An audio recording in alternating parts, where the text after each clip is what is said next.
Hi everyone, Aaron here for Zolotech. An iOS 18.4.1 released to the public a few weeks ago. An iOS 18.5 RC or release candidate has been out for a few days. But there's even more to talk about since the iOS 18.5 RC is out what's new video. We'll talk about some overall Apple news, some features and what to expect, as well as the overall experience. I've been using the RC full-time on my iPhone 16 Pro Max and iPad Pro, and we'll talk about your experience based on the YouTube community poll, where at the time of this video, there's over 13,000 votes and 139 comments. I've gone through all the comments to determine what the overall experience is like for everyone. So be sure to stick around toward the end of the video where I'll read some of your comments as well. Now, last week, Epic won against Apple, and it looks like Fortnite might be back on the App Store shortly. Epic Games submitted Fortnite to Apple to be on the App Store, and now it's up to Apple whether or not to reinstate it or allow it. So we'll have to wait and see what they actually choose to do, but it's not looking good, at least so far. Apple, on the other hand, has also asked for an emergency motion to stop the App Store change based on a contempt filing. Apple is arguing that in a court it cannot force Apple to give away free access to its products and services. So this is something that's probably going to continue to go on back and forth. Brazil, on the other hand, is now demanding Apple add sideloading within 90 days. Since the feature is already built out for the EU, it should be fairly easy for them to enable it on Brazilian phones, and probably eventually they'll just have to do this for everyone. In the Google Maps app, it's now been updated so that you can look at screenshots on the iPhone that have locations on them and then save them in a list using Gemini AI to determine what's in that specific area if you want to utilize that. So that feature is available. I'll link to it in the description if you want to check it out yourself. Shazam recently updated with a new viral hits music list. If we go into the Shazam app, you can see it here where it says new Shazam viral charts. So this is something that's available in Apple Music now and will be updated regularly. So be sure to check that out if you're interested in it, and it's got all of the latest songs that will be updated. Apple is looking to use AI as a search engine option in Safari in the future, according to Mark Gurman at Bloomberg. This is something that doesn't really surprise me, as many people have rumored that Apple would have its own search engine, and if it could do a good job of that, it could maybe replace some things you do with Google. Many people use ChatGPT and other services to search, and you could have that directly in Safari now. So if you just went into your search, maybe you'd have an AI option. The senior VP of services at Apple, Eddie Q, has said, "You may not need an iPhone in 10 years from now, as crazy as it sounds." Now, I don't agree with that statement necessarily, but he has a good point where he says the only way you truly have true competition is when you have technology shifts.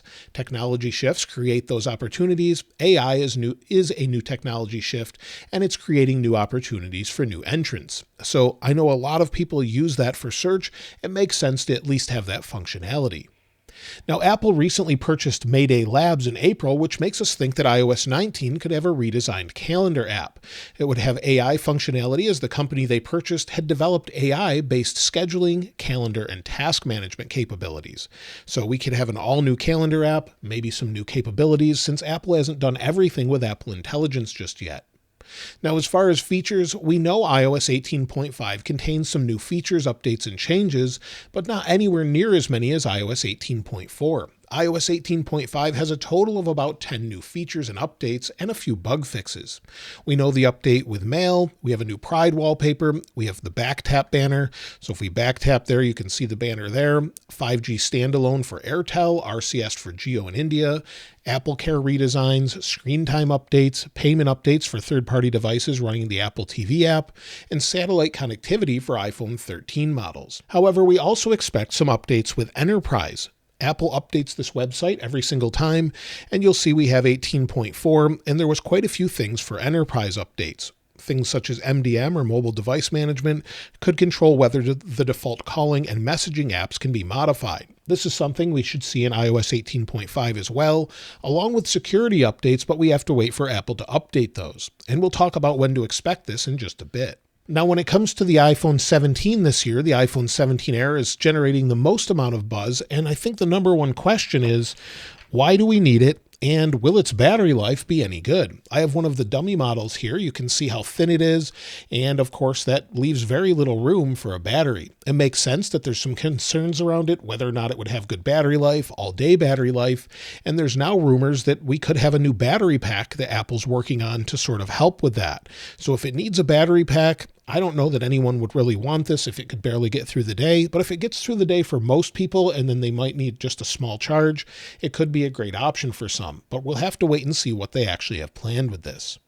Now, one thing that's a little bit crazy is WWDC 2025 and iOS 19 is just about a month away or so, just under a month on June 9th. Of course, we'll see all the new operating systems, iOS 19 Beta 1, macOS 16 Beta 1, watchOS 12 Beta 1, tvOS, maybe a new Home OS, HomePodOS, and all of the others with Apple Vision Pro and more, with Vision OS. So we're expecting a lot of big things then, and maybe a few surprises. We do expect a new design with iOS 19 still, end-to-end encryption for RCS is expected, an updated health app, as well as live translation for AirPods and more. We don't have any confirmation, of course. Apple can change it at the last minute, but we do know they're working on future versions such as iOS 19.4, so they probably have the feature set pretty much locked down. As far as releases this week, well, this Monday, I would expect iOS 18.5 to release to the public. It could be Tuesday, but usually it's on a Monday. We could have a new build number as well. And we also expect iOS 18.6 Beta 1, maybe the next few days or the following week. It could have Apple Intelligence support for China, but we don't really know what else to expect with that. iOS 19 Beta 1, like I mentioned, should be on June 9th, and then we'll have betas throughout the summer, and then probably a release in September, usually around the iPhone 17 launch. So that's really what we expect from all of these updates. So lots going on soon, and of course, as soon as they're released to the public, I'll have videos on that where we'll talk about what's new. Now, we've covered the iOS 18.4.1 experience for a few weeks. Overall, it's decent, but still isn't really where we think iOS 18 should be. It's been pretty good. It fixed a lot of bugs, but there's still bugs that remain.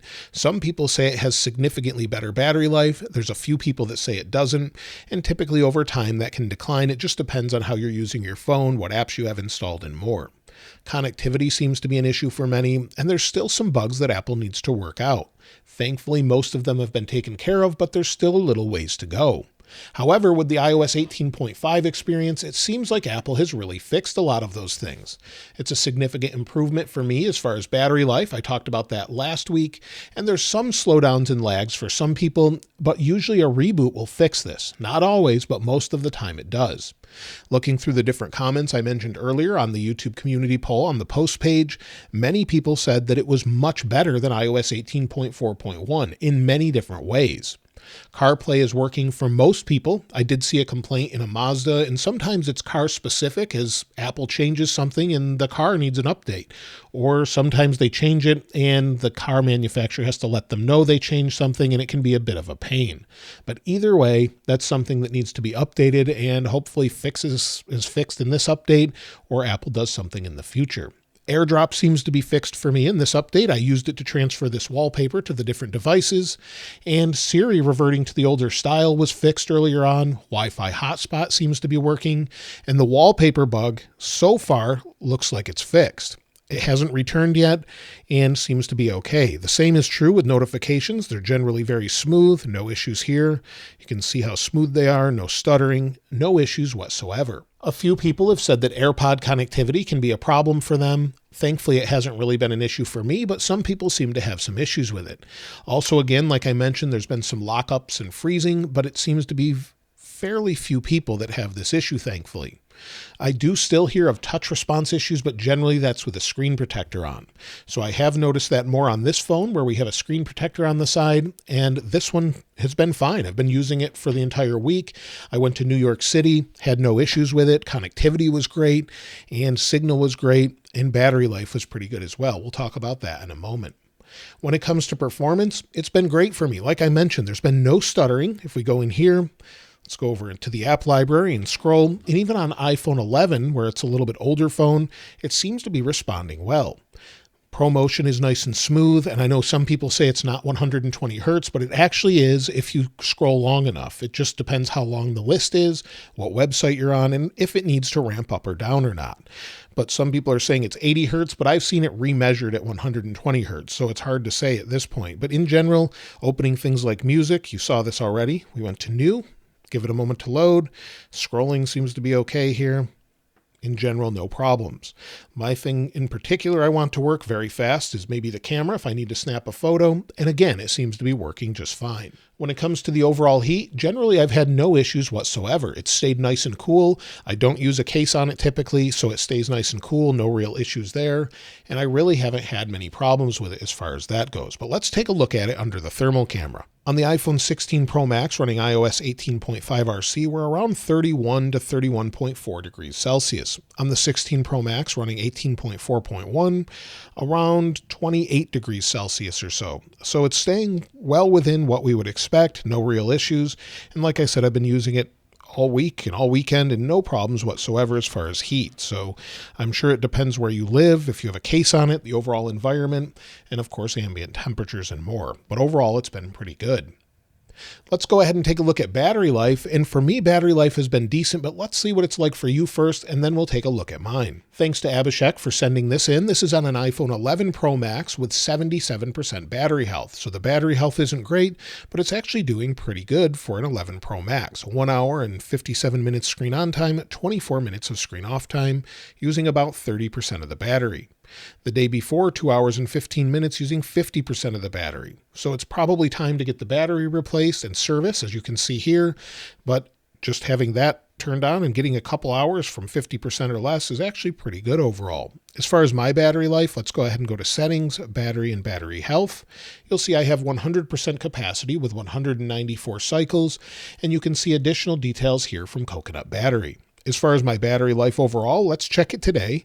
So I've been using this pretty heavily, at least throughout the weekend, but today not as much. 1 hour and 50 minutes of screen active time, 2 hours and 37 minutes of screen idle time, and we're currently down to 66%. Now I'm noticing one odd thing where Mail's using a lot in the background. So I need to figure out why, but the day before, this is when I was in New York City, and if we take a look at the day before that, 4 hours and 12 minutes of screen active time, 3 hours and 8 minutes of screen idle time, using about 60% of my battery. That's actually much better than I've gotten in the past, where I was using, well, you'll see this was on previous betas, which beta 4 was good as well. Beta 3, I had horrible battery life. So again, it's much better. I'm getting about 6 hours of screen on time with regular use, and that's much better than it was previous to this or prior to the Beta 4 update, really.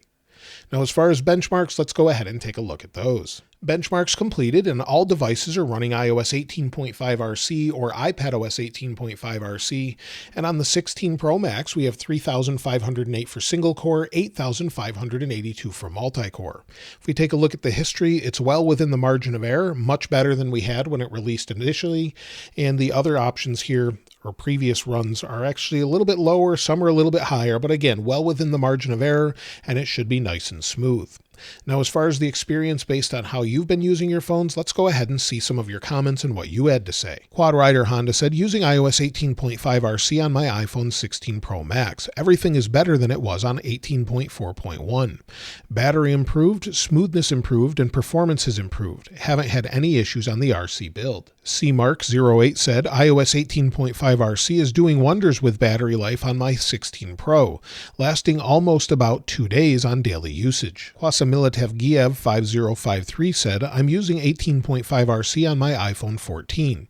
All is great with battery life, but I have animation issues. They are so laggy, and just like with low FPS, especially in Safari, weather, files, photos apps. How can I fix that? Lokman Syed said, iOS 18.5 RC has been really stable. Feels like I'm using the public version. Can't wait for the final release on Monday.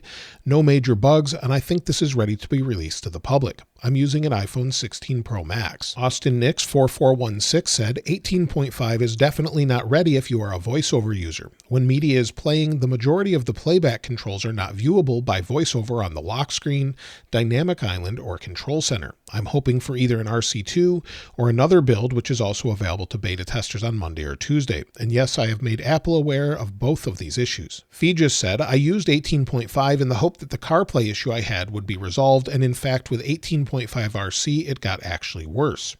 Tidal in my car, a Mazda 2024 UK, does occasionally show a white screen. Sometimes when I jump into the car and start the car, the phone does not connect to the car. Randomly, the phone disconnects from CarPlay.